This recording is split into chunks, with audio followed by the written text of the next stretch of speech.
Hello guys, it's Pluto here, and today we will be starting a new series on how to program in Java. Now, some of you may be asking, what is Java? Well, Java is a programming language and computing platform that was first released by Sun Microsystems in 1995. And there are a lot of applications and websites that will not work unless you have Java installed, and more are created every day. Actually, we will be creating one ourselves towards the end of the series. So, you can download it from either adoptopenjdk.net or from java.com. For this tutorial, we'll be using adoptopenjdk, but you can use either. So, in the description, there is this first link that will take you to the official adoptopenjdk.net website, and this is what we will be installing Java with. So, it'll bring you to this page, and what will by default be selected is JDK 11 and Hotspot. Now, we're going to be choosing JDK 15, and then this Java virtual machine depends on your IDE. You're going to want to choose Hotspot unless if you're using Eclipse, then you're going to want to choose OpenJ9. But I'm not, so I'm going to be using Hotspot. Then you just click latest release, and then save this wherever. I'm just going to put it on my desktop. It already is there, so I'll just place it, yeah. Then we wait for that to download. Okay, so now it's done downloading, so now we can open up this. And it is going to open up the installation file for Java. So we're just going to hit next, accept, next, and then with this, what you're going to want to do for this Java home variable, select the red X and select entire feature will be installed on the local hard drive. And do the same for this one. So you should have this. Now you can hit next. Then hit install. Now it will install and you will get that standard security message asking if you want it to allow it to make changes to your device. Just hit yes. So it's just a standard thing for installing stuff.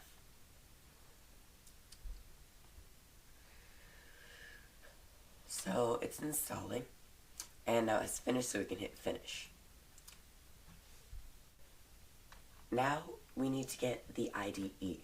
So, yeah, the next thing you need to get is an integrated development environment, or IDE for short. This is what will allow you to edit the Java code and also test it. You can use any Java compatible IDE like IntelliJ IDEA, Eclipse, or another. I'll be using IntelliJ IDEA for this tutorial, as it was the very first IDE I ever used, and I just really like the way it functions. Although I will be putting down the links in the description to both IntelliJ and Eclipse. You don't have to do both, you can do either one. So, but the one I'll be showing on this video is IntelliJ IDEA.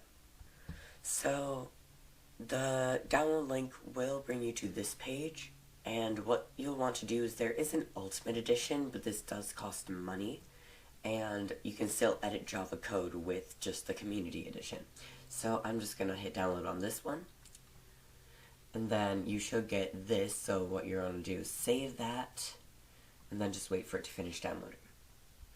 So it has finished installing, well, it's finished downloading the installation file, so now we're going to open this up, and this one might take a little bit to open up. Also, if you already have an IDE, you can skip this part, you can skip this section and go to the next one. But if you don't, then you can download this along with me, just so that you know it works. So, after a little bit, it should get this, it should verify the installer, and then you should get the message asking if you want to make changes to your device. It might not show up, it might, I don't know, depending on how my recording software decides to record. So I just hit yes, and then it will load this. So you want to hit next, and you can choose wherever you want it to go. Hit next, and it might do this, so I would definitely create a 64-bit desktop launcher, so then you can easily launch it from your desktop. And then you can just hit next and hit install. So now we'll wait till this is done installing.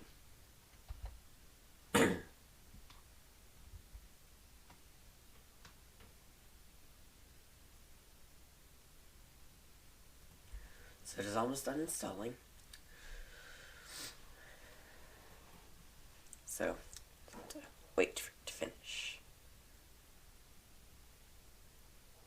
Okay, so now you can hit finish, and now you can close out this, and now we can start programming. So, now that you have Java and IntelliJ installed, you probably want to create a project, because that's how you're going to program. So what you do is you open up IntelliJ, and you will be faced with this screen. This is the welcome screen. So what you're going to do is you're going to hit New Project, and then it will open this window. So what you're going to want to do here is you're going to want to select Java. If it's not already selected, it should be by default though. And for your SDK, it should show up automatically, but if not, change it to 15. Then you can just hit next, and we're not going to be creating a project from command line. So in here, what you're going to do is just change the project name to whatever you want. So for me, we're going to do tutorial project. And then you can change the project location if you want, but we're not going to, because I like that location, so we're just going to hit finish. Then you will get this screen right here. Now this is your project editor, but nothing's going to show up here except for search everywhere, go to file, recent files, and navigation bar, and to drop files there to open. So you should be in this bar that says project. If it looks like this, then you can just open this up. But then when you open this up, you should see this folder with the name of your project on it. So you could just open that up. And in this source folder, it should be blue. If it's not blue, then just give it a little bit more, and there would be like a bar down here. But just wait for that to turn blue, and then you can right-click the blue folder, named SRC for source. You can hit New, Java class. And then this is where you're going to be naming your project. So, well, this isn't, no, never mind, forget I said that. This is going to be where the thing starts, like where your program starts. I like to call it main just for like simplicity, but you can call it whatever, it doesn't matter. So I'm just going to call it main. And you should get this file open right here, main.java or whatever you call it, .java. And then it should say public class, then your class name. And then choose curly braces. So you're going to want to add a few lines inside of those curly braces and type PSVM. Now this only works on IntelliJ. Oh, and just hit tab. You hit PSVM, and then you hit tab. Now it's not going to work again because I already have it, but basically what you do is PSVM, and then you just hit tab, and you get this main method. This is where your program starts. When you run your program, it will start with anything inside these curly braces. So basically, this is anything inside of here will run upon running your program. Now, if you, for some reason, PSVM doesn't work, or you're on Eclipse and not IntelliJ, but although I highly recommend IntelliJ, it's amazing, you can just type public static void main, and then inside of these parentheses right here, just put string, brackets, and then args. So you will notice these two little things right here. So what you're going to want to do is you're going to want to hit either one of these two triangles that are green and hit create main. And then you can just hit OK. And then, so now all you do is, it says main up here. So you can just hit this play button. And then it should be doing this, and you should get a long line of file paths right there, and then process finished with exit code 0. this means that your program has finished. Now, the exit code may be different depending on how your program ended, whether it crashed or you stopped it. But other than that, it should be 0 if it stops naturally. So this means your program is exited, has finished, and that is okay because we haven't put anything in here, so I wouldn't expect it to finish. But yeah, so that is how you create a project. Now, we're not going to go into any more programming today because this is only setting up, but in next episode, we will actually be starting on our very first game. So, I really hope you liked the video. If you did, give it a like, subscribe maybe. So, thanks so much for watching, and I will see you next week. If you don't know what I mean by that, I will post one of these per week. So yeah, I will see you next week. Thanks for watching. Goodbye.